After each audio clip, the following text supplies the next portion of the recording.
ஒரு சமயம் திருக்கயிலாயத்தில் பரமசிவனும் பார்வதியும் வீற்றிருந்தனர். அப்போது பார்வதி தேவி சிவபெருமானை நோக்கி, சுவாமி, எந்த தேவதையை நினைத்து பெண்கள் விரதம் இருந்தால் அவர்களின் குடும்பம் சகல துக்கங்களிலிருந்தும் நீக்க பெற்று சுகவாழ்வை அடையும் என்று கேட்டார். அதற்கு சிவபெருமான், எல்லா சௌபாக்கியங்களையும் தரும் வரலட்சுமி விரதத்தை பற்றி சொல்கிறேன் கேள் என்று கூறினார். அந்த விரதம் ஏற்பட்ட வரலாற்றை சொன்னார். மகத தேசத்தில் குந்தினாபுரம் என்ற ஒரு பட்டினம் உண்டு.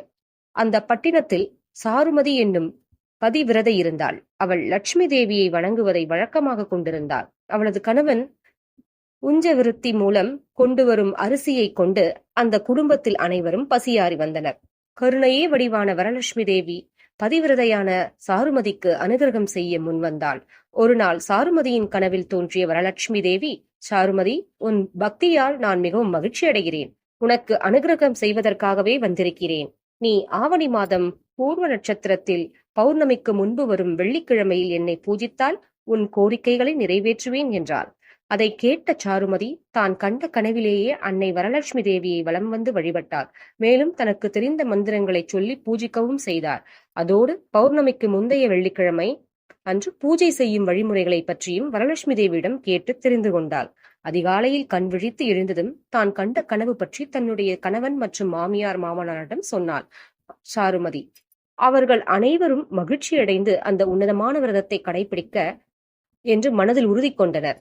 அதன்படி ஆவணி மாத பூர்வபட்ச பௌர்ணமிக்கு முன்பு வந்த வெள்ளிக்கிழமையில் உதய காலத்தில் சாருமதியும் அவளது குடும்பத்தினரும் விழித்தெழுந்தனர். பின்னர் நீராடி விட்டு நல்ல வஸ்திரங்களை அணிந்து கொண்டு பூஜை செய்வதற்கு தேவையான பொருட்களை சேகரித்தனர். வீட்டில் ஓரிடத்தை தேர்ந்தெடுத்து சாருமதி அந்த இடத்தில் மூழ்கி அரிசி மாவினால் கோலமிட்டு வரலட்சுமி தேவிக்கு ஒரு மண்டபம் அமைத்தாள். வண்ண பொடிகளால் தாமரை போன்று கோலமிட்டு அதனை அழகுபடுத்தினாள்.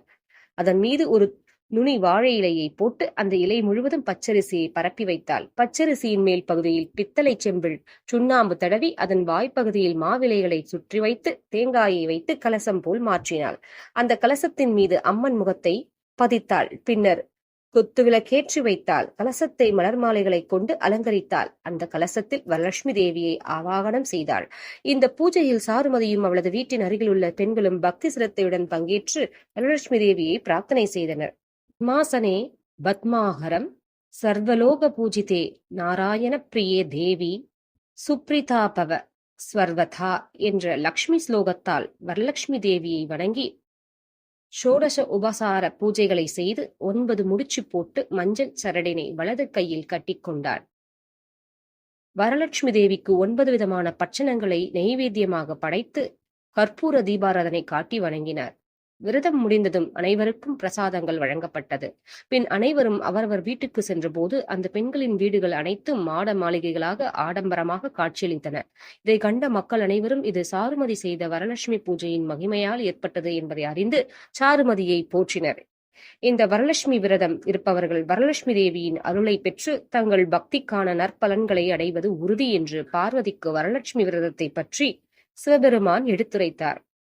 பவிஷ்ய புராணத்தில் பரமேஸ்வரனால் பார்வதி தேவிக்கு சொல்லப்பட்ட இந்த வரலட்சுமி விரதத்தை பற்றி சொல்பவர்களும் சொல்ல கேட்பவர்களும் விரதமிருந்து அதை பூர்த்தி செய்பவர்களும் அஷ்ட ஐஸ்வர்யங்களுடன் புத்திர பாக்கியமும் தீர்க்க ஆயுளும் பெற்று வாழ்வார்கள் என்பது ஐதீகம்.